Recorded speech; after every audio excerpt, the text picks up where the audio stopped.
శ్రీరామచంద్రాయ నమః. శ్రీ సీతారామాభ్యాం నమః. శ్రీమద్ వాల్మీకి రామాయణము కిష్కింధాకాండము 53వ సర్గము. వానరుల ప్రార్థనపై స్వయంప్రభ తన తపఃప్రభావముచే వారిని అందరినీ గుహ వెలుపులకి చేర్చుట. సుగ్రీవుడు విధించిన గడువు ముగిసినట్లు అంగదుడు గమనించుట. కార్యసాఫల్యము కాకుండా వెళ్ళినచో ఆ వానరరాజు మనలను తప్పక వధించును. అతని చేతిలో మరణించుట కంటెను ఇచటనే ప్రాయోపవేశము చేయుట యుక్తము అని అంగదుడు నుడువుట.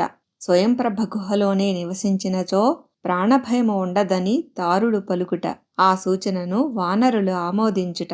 తాపసి అయిన స్వయంప్రభ ధర్మసహితముగా ఇట్లు చక్కని మాటలను పలికిన పిమ్మట సత్కర్మలను ఆచరించడి ఆమెతో హనుమంతుడు ఇట్లు నుడివెను. ఓ ధర్మాత్మురాలా, మేము అందరము నిన్ను శరణుగోరుచున్నాము. మహాత్ముడైన సుగ్రీవుడు మాకు ఒక గడువును విధించెను.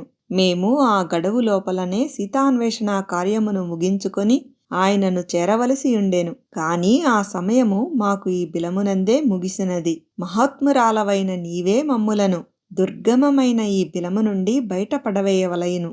మేము ఆ సుగ్రీవుని ఆజ్ఞను పాటింపలేకపోయితిమి. ప్రాణములపై ఆశ వదులుకుంటిమి. సుగ్రీవుడు శిక్షించునను భయముతో ఆందోళన పడుచున్న మమ్ము ఇక నీవే రక్షింపవలెను. ఓ ధర్మనిరతురాలా, మేము గొప్ప కార్యమును సాధింపవలసి ఉన్నది. ఆ కార్యసిద్ధికై ఎంతయో కృషి సల్పితిమి. కాని పరిస్థితుల ప్రభావమున ఈ గుహలో చిక్కుపడి ఆ పనిని పూర్తి చేయలేకపోయితిమి. హనుమంతుడు ఇట్లు వచించిన పిమ్మట తాపసి అయిన స్వయంప్రభ ఆయనతో ఇట్లనెను. ఈ బిలములో ప్రవేశించిన వాడు ఇందుండి ప్రాణములతో బయటపడుట కష్టము. కాని నేను నియమనిష్టలతో ఆచరించిన నా తపస్సు యొక్క ప్రభావముచే వానరులైన మిమ్ములను అందరినీ ఈ బిలము నుండి ఉద్ధరించెదను. ఓ వానరోత్తములారా, మీరందరును కనులు మూసికొనుడు. అట్లు చేయనిచో ఇందుండి బయటపడజాలరు.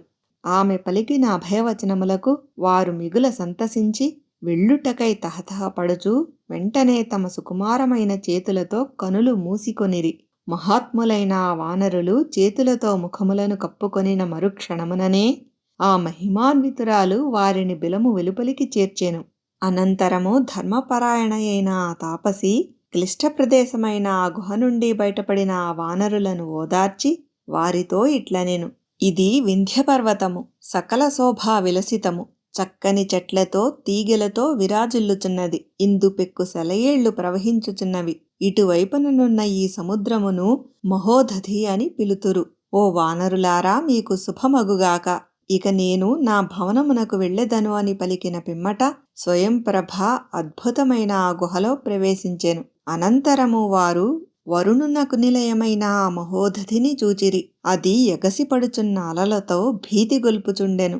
ఉవ్వెత్తు తరంగములతో నిండిన ఆ అపారమైన సముద్రఘోషలు అంతటను ప్రతిధ్వనించుచుండెను. మయుని మాయాశిల్పములతో నిర్మితమైన ఆ గిరిదుర్గమును వెతకుటలోనే వారికి సుగ్రీవుడు పెట్టిన మాసము గడువు ముగిసెను. ఆ మహాత్ములు వింధ్యగిరి యొక్క నైరుతి భాగమున బాగుగా పుష్పించియున్న ఒక వృక్షము యొక్క నీడలో కూర్చొని చింతాక్రాంతులై ఉండిరి. వసంత ఋతువునందలి అచటి వృక్షములు అన్నియును పూల బరువుతో వంగియుండెను. లతలు వాటికి అల్లిబిల్లిగా అల్లుకొనియుండెను. అట్టి వృక్షములను జూచి వసంత ఋతువు రాబోవుచున్నదని గమనించి గడువు ముగిసిన కారణముగా సుగ్రీవుని వలన ఏ ప్రమాదము వచ్చిపడునోయని భయసందేహములకు గురి అయిరి. వారు వసంత ఋతువు రాబోవుచున్న విషయమును గుర్తించి తమలో తాము చర్చించుకొనిరి. రాజు ఇచ్చిన కాల వ్యవధి మీరినందున భయముతో భూమిపై పడిపోయిరి. అంగదుడు సింహవృషభముల వలె చక్కని మూపుతో బలిష్ఠములైన పొడవైన భుజములతో ఒప్పుచున్నవాడు, మిక్కిలి ప్రాజ్ఞుడు యువరాజు. అతడు వృద్ధులైన వానరులను తదితర కపులను తగిన విధముగా గౌరవించుచు చక్కని సంబోధనలతో మధురముగా ఇట్లు వచించెను. వానరమిత్రులారా, కపిరాజైన సుగ్రీవుని యొక్క శాసనమును అనుసరించి మనమందరము సీతాన్వేషణకై కిష్కింధ నుండి బయలుదేరితిమి. మనము బిలమునందు ఉన్నప్పుడే ఆయన పెట్టిన మాస వ్యవధి పూర్తి అయినది.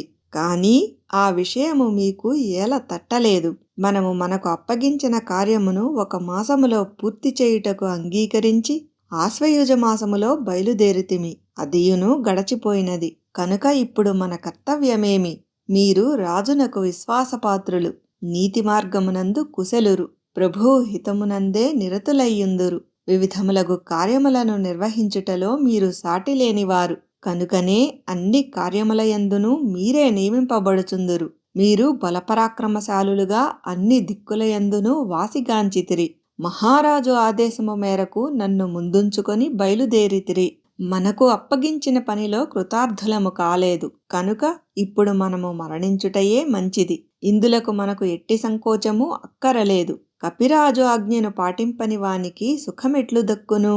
సుగ్రీవుడు స్వయముగా విధించిన కాల వ్యవధి ముగియనే ముగిసినది. ఇప్పుడు మన వానరులకు అందరికినీ ప్రాయోపవేశమే దిక్కు.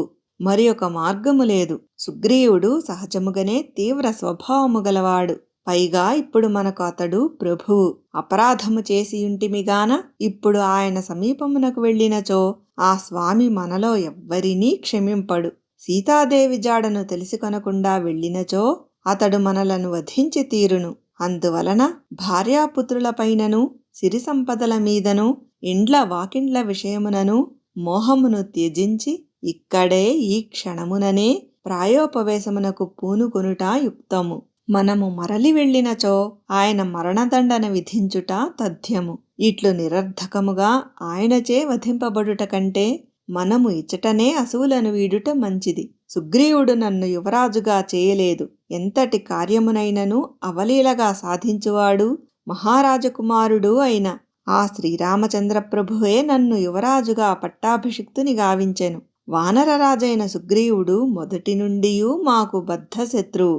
ఆయన ఆజ్ఞను ఉల్లంఘించిన నన్ను చూచినచో అతడు కఠినమైన మరణదండన విధించును. ఇది నిశ్చయము. నా మిత్రులందరూ చూచుచుండగా బ్రతికియుండగనే నేను అతని వలన అకాల మృత్యువు నోట పడుట ఎందులకు? కాబట్టి ఇక్కడనే పవిత్రమైన ఈ సాగర తీరమునందే ప్రాయోపవేశమును చేసెదను.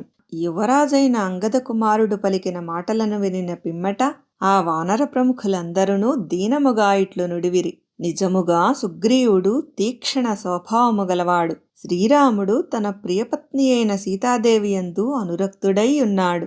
సీత జాడ తెలుసుకొనక మనము వెళ్ళినచో శ్రీరాముని మెప్పు పొందుటకై ఆ వానరరాజు మనలను తప్పక వధించును. నేరము చేసిన వారు ప్రభువు సమీపమునకు వెళ్ళుట ఏమాత్రమూ తగదు.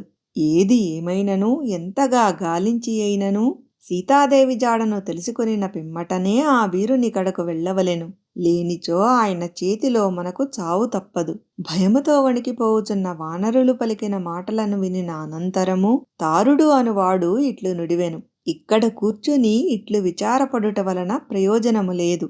మీకు అందరికినీ ఇష్టమైనచో ఆ తాపసి అనగా స్వయంప్రభ గుహకే వెళ్ళి మనము అందరము అక్కడనే నివసింతము. ఆ గుహ మాయాప్రభావమున నిర్మింపబడినది. మిక్కిలి దుర్గమమైనది. అది పండ్ల చెట్లకును జలాశయములకు నెలవు కనుక అన్నపానాదులకు లోటు ఉండదు. అక్కడ ఉన్నచో శ్రీరాముని వలన గాని వానరరాజు వలన గాని కడకు ఆ దేవేంద్రుని వలన గాని మనకు ఏమాత్రము భయము ఉండదు. తారుడు పలికిన మాటలు అంగదునకును అనుకూలముగా ఉండుట వానరులు గమనించిరి. వారికి అవి సమ్మతముగా ఉండెను. అప్పుడు వారు తారుడు చెప్పిన పద్ధతినే ఎట్టి ఆలస్యము లేకుండా ఇప్పుడే ఆచరించెదము. అప్పుడు మనకు ఏమాత్రము ప్రమాదము ఉండదు అని పలికిరి. వాల్మీకి మహర్షి విరచితమై ఆదికావ్యమైన శ్రీమద్ రామాయణమునందలి కిష్కింధాకాండమునందు ఇది 53వ సర్గము.